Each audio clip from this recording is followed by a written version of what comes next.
Good morning students, how are you? Welcome to Computer Studies. आज हम chapter number 3 की शुरुआत करने जा रहे हैं.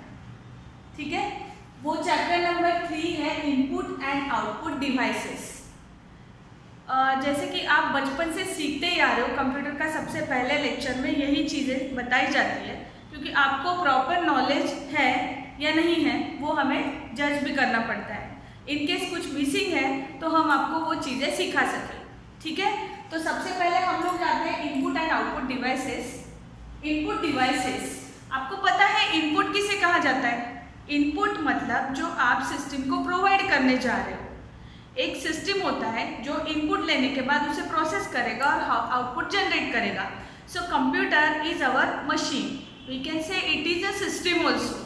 सो इनपुट डिवाइस में होता है devices that provides input to the computer, और उसके एग्जाम्पल्स है कीबोर्ड, जिसमें नॉर्मली 100 कीज तक होती है.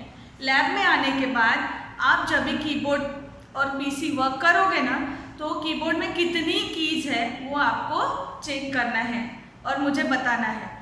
ये भी आपका एक असाइनमेंट ही होता है. छोटी छोटी चीज़ें हैं लेकिन ध्यान रखना है, और यही आपको आपका नॉलेज बेस बढ़ाएंगे. Okay, then scanner. स्कैनर क्या है? जो इनपुट डिवाइस के कैटेगरी में आता है. आप चीज़ों को स्कैन करते हो. अभी आप ऑनलाइन जो यूज़ कर रहे हो पीडीएफ बनाने के लिए कैम स्कैनर का यूज़ कर रहे हो. ठीक है, पीडीएफ जनरेट किया जाता है. पीडीएफ क्यों जनरेट करते हैं हम लोग?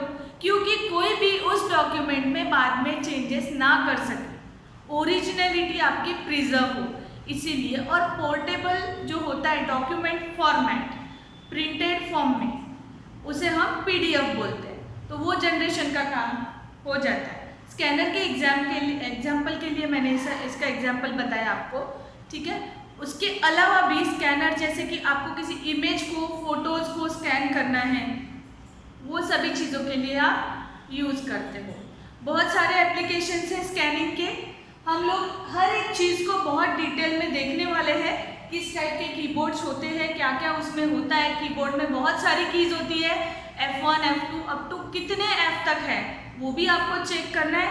यहाँ पे फर्स्ट लैब में हम लोग वही सेशन करने वाले हैं. अब तक आपको सिर्फ इतना पता था, हाँ कीबोर्ड होता है कि वहाँ से हम लोग इनपुट देते हैं, माउस होता है वहाँ से भी इनपुट दिया जाता है, स्कैनर से. लेकिन हर एक चीज़ के बारे में डिटेल में इंफॉर्मेशन. अभी OCR है, optical character reader, optically read करता है कैरेक्टर्स को. उसके बाद है MICR, magnetic ink character recognition. इसमें मैग्नेटिक इंक होता है और कैरेक्टर रिकॉग्नाइज करने के लिए. ये सभी चीज़ों को हम डिटेल में देखेंगे. लास्ट में माउस. माउस तो आप सभी जानते ही हो. माउस इनपुट देने के लिए ही है, जिसे आप क्लिक कर सकते हो स्क्रीन पे. कोई भी आइकॉन को ओपन करना है, डेस्कटॉप पर मैनेज करना है कुछ भी, तो माउस के उसके भी बहुत सारे सेटिंग्स होते हैं, वो भी हम सीखेंगे. ठीक है, अब आते हैं आउटपुट डिवाइसेस की तरफ. Device that provides output to the user. ठीक है, यहाँ पे क्या था? इनपुट जा रहा है, पर कहाँ जा रहा है?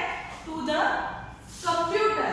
कंप्यूटर की तरफ जा रहा है इनपुट, पर यहाँ क्या हो रहा है? यूजर को आउटपुट मिल रहा है. So it is machine and user. इन दोनों के बीच में जो इंटरफेस होता है उसे हम बोलते हैं operating system. So operating system will come in focus when interaction in between these two things will happen. That is the thing. Remember these things, क्योंकि ऑपरेटिंग सिस्टम का भी हमें स्टडी करना है.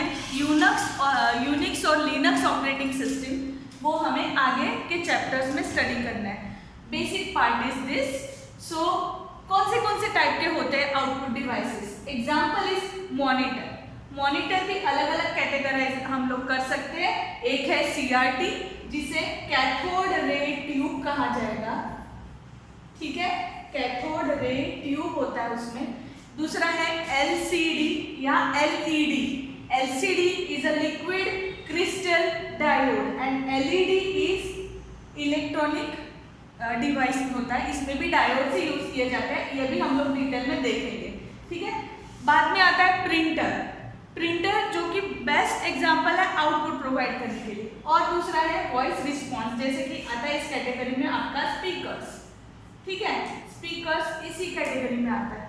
फिर है प्रोजेक्टर जो प्रोजेक्ट करता है आउटपुट को। So that's all, have a nice